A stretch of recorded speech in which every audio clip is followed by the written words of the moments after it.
Everyone, আসসালামু আলাইকুম। আশা করি সবাই ভালো আছেন। সো আমার সাবস্ক্রাইবাররা অনেকগুলো প্রশ্ন করছে।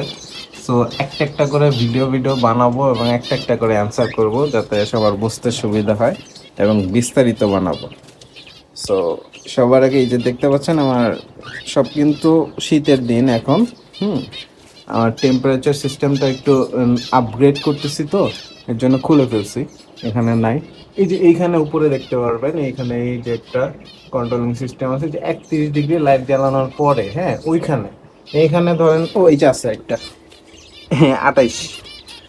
সো টেম্পারেচার অনেক কম, রাত্রেবেলা 25-এ নেমে যায়। সো এই যে দেখেন, আমি শীতের দিনের এই হলো সেট আপ, সব পলিথিন দিয়ে প্যাকেট করে ফেলছি, সামনে পিছনে সব জায়গায় দেখতে পাচ্ছেন। শুধু এই যে নিঃশ্বাস নেওয়ার জন্য বা অক্সিজেন যাওয়ার জন্য যে নিচে দিয়ে অল্প অল্প জায়গা ফাঁকা আছে, অল্প অল্প জায়গা ফাঁকা আছে, যাতে ওরা নিঃশ্বাস নিতে পারে স্বাচ্ছন্দ্যে। আর এই সব খাঁচার মধ্যে কিন্তু লাইট আছে, হ্যাঁ আমি যদি অন করে দেখাই, এই যে সব কেজের মধ্যে আমি লাইট দিয়ে দিছি, হলুদ লাইট, যাতে করে ওদের অনেক ঠান্ডা যখন আসবে তখন অটোমেটিকলি এই লাইটগুলো কন্ট্রোল হবে, হ্যাঁ অটোমেটিকলি জ্বলে যাবে। যেমন আমার ফ্যানের মতো, আমার আগের ভিডিও যারা দেখছেন, যে এখানে ফ্যান আছে, সবগুলা খাঁচার মধ্যে ফ্যান আছে। গরমের দিনে ফ্যান চালু হয়ে যেত বেশি গরম লাগলে, আর শীতের দিনে লাইট চালু হয়ে যাবে বেশি শীত লাগলে, বুঝতে পারছেন। আর এই যে কোয়েল পাখি, ওদেরও এই যে লাইট আছে, ওদের সেট আপটা আলাদা করা, লাইনটা আর কি। আহ, দেখতে পাচ্ছেন ওরা ডিমগুলো উঠাই ফেলছে আজকে। প্রতিদিন আমরা 7টা-8টা ডিম পাই এখন, মানে বাড়তেছে, নতুন তো আস্তে আস্তে বাড়বে, 12টা পর্যন্ত উঠবে। আরও পাখি ঢুকাইতে পারবো, অনেক জায়গা আছে এখনো। তবে এই জায়গাটা ওদের জন্য মানে ফাঁকা থাকলে একটু ভালো, জন্য আমি পাখি এত দিতেছি না। ওকে, এবার প্রশ্নে চলে আসি। সবার আগে আমার অনেক 2-3 জন সাবস্ক্রাইবারই, মানে 2-3 জনের বেশি হবে, ওনারা সবাই বলতেছে যে ভাই, ফ্ল্যাট বাড়িতে এত সুন্দর সেট আপ বানাইছেন, কিন্তু সকালবেলা চিল্লাচিল্লি কেমনে কন্ট্রোল করেন? ঠিক আছে। সো পাখিরা তো ডাকবে, এটাই স্বাভাবিক, হ্যাঁ। 1 নম্বর কথা, আমার তো নিজের বাড়ি, আমরা কেউ বলে না কিছু, তারপরও আমি অবশ্যই কারো কষ্ট দিব না। কেন কষ্ট দিব? কষ্ট দিলে তো আমাকে আল্লাহর কাছে জবাবদিহি করতে হবে, তাই না? সো কোকাটেলরা সবচেয়ে বেশি চিল্লাপাল্লা করে সকালবেলা, আর লাভবার্ডসও তো এর চেয়ে অনেক বেশি করে। আমার লাভবার্ডসও ছিল, চিল্লাচিল্লি, মূলত সত্যি কথা বলতে চিল্লাচিল্লির জন্য ওদেরকে আমি সেল করে দিছিলাম। তবে এটার একটা সলিউশন আছে, ব্যস্ততার কারণে সেল করছি, মূলত চিল্লাচিল্লির জন্য না, কারণ আমি 1 বছরের বেশি লাভবার্ড পালছি, এখানে ডিম বাচ্চা করছি। কোকাটেল পাখির ব্যাপারে যদি আমি বলি যে আপনারা এটাকে কীভাবে কন্ট্রোল করবেন, এই যে দেখতে পাচ্ছেন আমার যে এই জোড়া, তারপরে উপরের জোড়া, ওরা হলো কি করে, সকালবেলা তো সব পাখিরাই ডাকাডাকি করবে, এটা স্বাভাবিক বিষয়। সকালবেলা কি করবেন, ওদের তো সারা রাত না খেয়ে থাকে, না খেয়ে থাকার কারণে পেটে ক্ষুধা লাগে। তো পেটে যেহেতু ক্ষুধা লাগে, ওরা হয় বাইরে বেরোতে চায় অথবা চিল্লাচিল্লি করে খাবার। আমি কি করি, ফজরের পরপরই খাবার দিয়ে দিই বেশিরভাগ সময়, মানে যখন ভার্সিটি থাকে বা কাজ কাজ থাকে, সবাই আগে খাবার দিয়ে দিই, সফট ফুডটা দিয়ে দিই। সফট ফুডের জন্য মূলত চিল্লাপাল্লা করে। আর এই দেখতে পাচ্ছেন সব খায় শেষ করে ফেলছে। এই সিড মিক্স তো অলওয়েজ থাকে 24 আওয়ার্স, সিড মিক্স আর পানি 24 আওয়ার্স থাকে। মানে চেঞ্জ করে দেই পানি, যেমন এখন যে ওষুধের পানিগুলো আছে এগুলা ফেলে পরিষ্কার করে আবার নতুন পানি দিয়ে দিব আমি। আর ফিঞ্চ পাখি যেই চিল্লাপাল্লা করে, এটা আরো শুনতে ভালো লাগে আমার কাছে মনে হয়। এটা নিয়ে কেউ কমপ্লেন করার মতো না, এরা খুবই কম সাউন্ড করে আর ওদের সাউন্ডটা কানে লাগে না। কিন্তু কোকাটেল লাভবার্ডস, ওদের সাউন্ড তো অনেক বেশি কানে লাগে। সলিউশনটা হলো, সবার আগে ভোরবেলা হুম খাবার দিয়ে দিবেন ওদেরকে। মুখটা দিয়ে যখন খাবার চাবাবে তখন আর চিল্লাবে না। সো সকালবেলা খাবার দিয়ে দিবেন, তাহলে আপনার মনে করেন একটা বড় প্রবলেম সলিউশন হয়ে যাবে, যে সকালবেলা যে ডাকাডাকি চিল্লা পাল্লাটা ওটা কমায় ফেলবে, ওটা চিল্লাবে না। আর যখন ওরা খাবার পেট ভরে খেয়ে ফেলবে না, তখন দেখবেন আপনার পাখি রেস্টে চলে গেছে, ওরা লাফালাফি করবে না, দেখবেন এক জায়গায় বসে হয়তো ঘুমাচ্ছে। সো আমি মূলত এইভাবেই আমার সলিউশনটা, যে ওরা যাতে সকালবেলা না চিল্লাচিল্লি করলে, এর জন্য আমি ফজরের নামাজের পরেই আমি ওদেরকে, আমার তো লাইট আছে, লাইট জ্বালাইয়া ওদেরকে খাবার দিয়ে দিই। খাবার দিয়ে মনে করেন যখন ওরা খাওয়াটা হয়ে গেল, লাইটগুলো অফ করে দিয়ে আমিও ঘুমাই, ওরাও ঘুমায়। এবং আশপাশে দেখেন আমার কিন্তু একদম কাছেই আমার প্রতিবেশীরা থাকে, একদম কাছে। আলহামদুলিল্লাহ, আমি কিন্তু 2019 সাল থেকে আমার এই বাড়িতে এই ফার্মিং করতেছি। আমার এই পাখিগুলো আছে 19 সাল থেকেই আছে। উপরে হলো আমার ওই যে কোয়েল পাখির বাচ্চা, এখানে ওদেরই ডিম থেকে ইনকিউবেটর তৈরি করছে, ইনকিউবেটর দিয়ে বাচ্চা ফুটাইছে, বোর্ডার তৈরি করছে, বোর্ডার দিয়ে ব্রুডিং করছে। এখানে আবার ঘরের বোর্ডারে 10 দিন করছি, আর এখানে হলো আপনার ওদের আজকে হলো বয়স 17 দিন, বাকি 10 দিন এখানে ব্রুডিং করতেছি। এই যে দেখতে পাচ্ছেন উপরে বাচ্চাগুলো দেখাইতে পারবো না, উপরে উঠতে হবে। আরেকদিন একটা ফুল ভিডিও করে দেখাই দিব না, আগের অন্য চ্যানেলে ঘুরলে দেখতে পারবেন ভিডিওগুলো।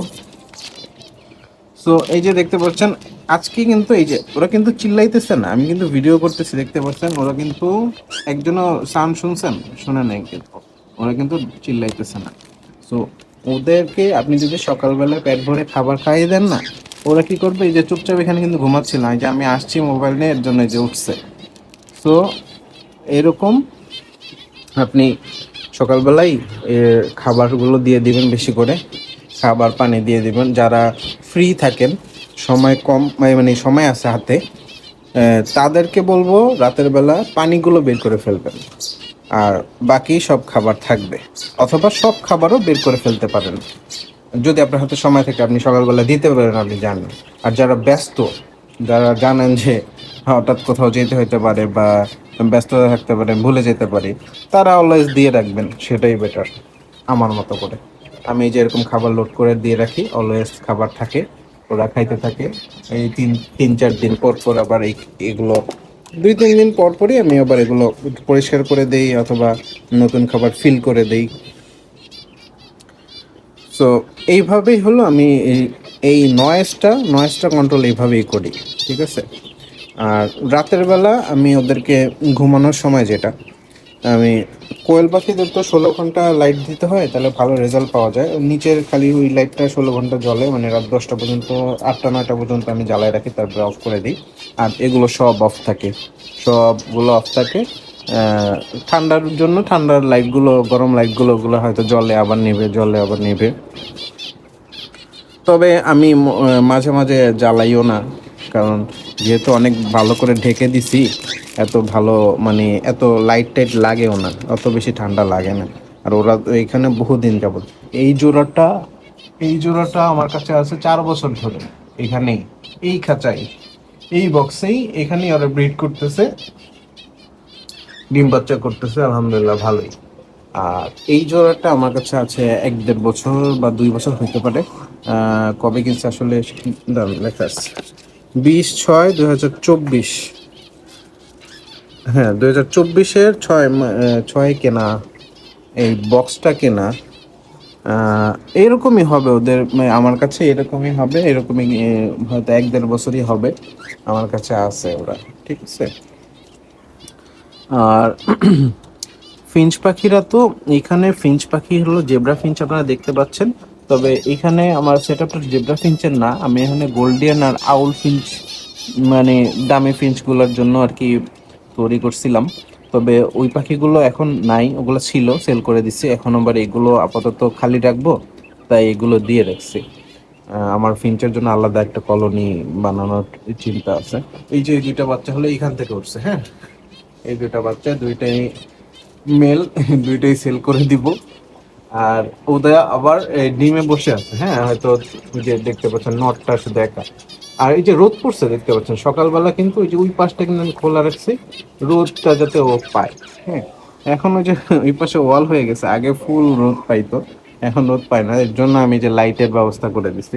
সমস্যা নেই, রোদ পায় না, তবে হ্যাঁ এই ভিতরেই একটা ব্যবস্থা তো করতে হবে, তাই না। সো যাতে ওরা ভালো থাকে। সো আশা করি অ্যান্সারটা পেয়ে গেছেন। সকালবেলা আমি ফাইনাল বলে দিই, সকালবেলা ওদেরকে খাবার দিয়ে দিবেন, বেশি করে খাবার খাইয়ে ওদের মুখটারে বন্ধ রাখবেন, তাহলে আর চিল্লাবে না। চিল্লাপাল্লা করবে না। খাবার যখন পেট ভরে খাবে তখন ওরা রেস্টে চলে যাবে। মূলত ওরা সকালবেলা চিল্লাচিল্লিটা করেই খাবারের জন্য। কারণ নর্মালি নেচারে কি হয়, আমরা প্রকৃতিতে তো এই পাখিগুলো যদি থাকতো ওরা কি করতো, সকালবেলা ওদের কাজ হলো আল্লাহ সিস্টেম করে দিছে যে সকালবেলা ঘুম থেকে উঠবে, সারাদিন খাবার খুঁজবে, খাবার খাবে, রাত্রেবেলা ঘুমাবে, তাই না? এখন আমরা যদি সকালবেলা 10টা পর্যন্ত ঘুমাই আর আমাদের জন্য 10টা পর্যন্ত ওরা খাবার না পায়, তাইলে তার হইলো না, তাই না? তাহলে তো ওরা চিল্লাবেই। সো ওদেরকে আগে খাবারটা দিয়ে দিয়ে সমস্যার সমাধান করবে। আর এই যে দেখতে পাচ্ছেন আমার এই ফিমেল, এটা হলো ফিমেলটা, ওর চোখের মধ্যে এই যে একটা হয়েছে, পোটার মতো হয়েছে। এটার জন্য এই যে এই ওষুধটা ব্যবহার করি, হ্যাঁ, সিওয়েড এক্সপেক্ট এই ড্রপ, এই ওষুধটা এটার জন্য কাজ করে। এর আগে আমার অন্য পাখিরা হয়েছিল, ওটার জন্য আমি দিছিলাম 2 চোখে প্রতিদিন 1 ফোঁটা করে, 2বার দিবেন, 1 ফোঁটা করে দুই দুই চোখে দিয়ে দিবেন 2বার, সকালে একবার, রাত্রে একবার, বা বিকেলে একবার। তাহলে এই জিনিসটা চলে যায়। আমার এই জিনিসটা অনেক বড় ছিল, আস্তে আস্তে ছোট হয়ে গেছে। দেখি এদিক তাকাও, এই পাশে তাকাও, এই পাশে তাকাও, এই পাশে। হ্যাঁ, গুড গার্ল, এই তো ভালো বাচ্চা। হ্যাঁ, এই যে দেখতে পাচ্ছেন এখন কিন্তু ছোট হয়েছে, হ্যাঁ, আরো বড় ছিল, এটা আস্তে আস্তে চলে যাবে, পড়ে যাবে। আর ওইটা হলো মেলটা, ওরা ডিম পারবে, ডিম হয়তো দিছে, হয়তো বা দিবে, ওই যে দেখা যাচ্ছে, ও দিয়েছে, সবগুলা দিয়ে হয়তো ডিমে বসবে। তো আশা করি অ্যান্সার পেয়েছেন। ভিডিও ভালো লাগলে সাবস্ক্রাইব করবেন, লাইক দিবেন, শেয়ার করবেন। সো ভালো থাকবেন, আল্লাহ হাফেজ, আসসালামু আলাইকুম।